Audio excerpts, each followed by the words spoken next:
नागपूर महानगरपालिकेच्या स्वीकृत सदस्य निवडीवरून काँग्रेसमधील वाद आता चव्हाट्यावर आला आहे।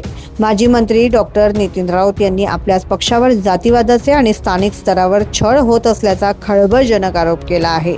आम्हाला वेस्ट पेपरसारखं वापरू नका असा इशारा देत त्यांनी पक्षश्रेष्ठींकडे संताप व्यक्त केला आहे। मनपा आयुक्तांनी स्वीकृत सदस्यांसाठी कोटा जाहीर केल्यानंतर काँग्रेसमध्ये अर्ज भरण्यावरून मोठी खेळी खेळली गेली।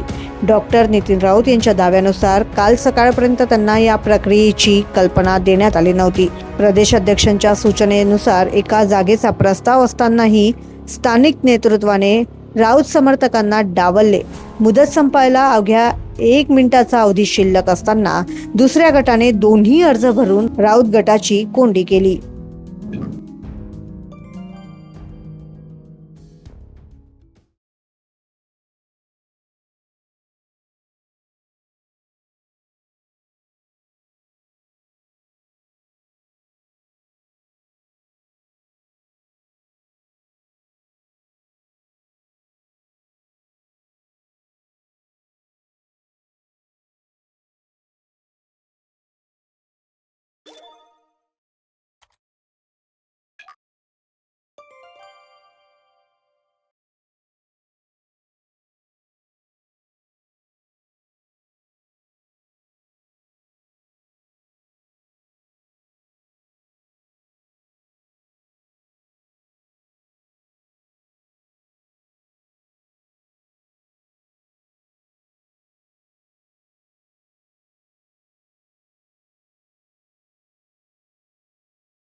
या प्रकरणावर बोलताना राऊत यांनी थेट जातीवादाचा मुद्दा उपस्थित केला आहे।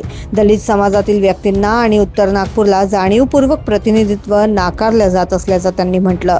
आज देशात दलित आणि मुस्लिमांच्या मतदानावर काँग्रेस उभी आहे, मग सत्तेच्या वाटपात आम्हाला कचऱ्यासारखं का समजलं जातंय असा आक्रमक सवाल त्यांनी विचारला आहे।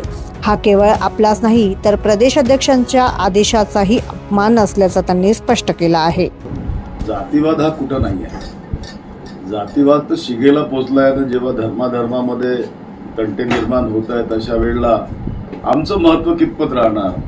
म्हणजे आम्ही एखाद्या वेस्ट पेपर सारखं जर वापरण्यात येत असेल एखाद्याला तर ते आता वापरू देणार नाही, कारण डॉक्टर बाबासाहेब आंबेडकरांनी जी शक्ती आम्हाला त्यांच्या विचारांची दिलेली आहे त्या शक्तीनुसार आम्ही नेहमीच संघर्ष करत राहू आणि संघर्ष करतो आहोत। त्यामुळं हा प्रकार जो आहे त्याला बघू आम्ही कसं जे घडतं आहे त्यावर कुठेतरी पक्षाने भूमिका घेतली पाहिजे असं मला या ठिकाणी वाटतं। कारण जर आज देशाचं जर वातावरण आपण बघितलं तर देशामध्ये आणि महाराष्ट्रात आणि नागपूरमध्ये सुद्धा दलित आणि मुसलमानांनीच मतं दिलेली आहेत पक्षाला, दुसऱ्या कोणी दिलेली नाहीत मतं। आणि अशा वेळेला जर त्यांच्या भावनांना जर ठेच पोहोचत असेल तर निश्चितपणे पक्ष यावर विचार करेल। दुसरीकडे नारी शक्ती अधिनियमावर भाष्य करताना त्यांनी महिला आरक्षणाचे स्वागत केले, मात्र आरक्षणात SC, ST आणि OBC महिलांना त्यांच्या लोकसंख्येच्या प्रमाणात स्वतंत्र वाटा मिळावा ही मागणी त्यांनी लावून धरली। नितीन राऊत यांच्या या भूमिकेमुळे नागपूर काँग्रेसमधील गटबाजी आता टोकाला पोहोचली आहे। निवडणुकीच्या तोंडावर हा अंतर्गत कलह पक्षाला किती महाग पडणार हे पाहणे महत्त्वाचे ठरेल। क्षितिजा देशमुख, लोकमत.com, नागपूर।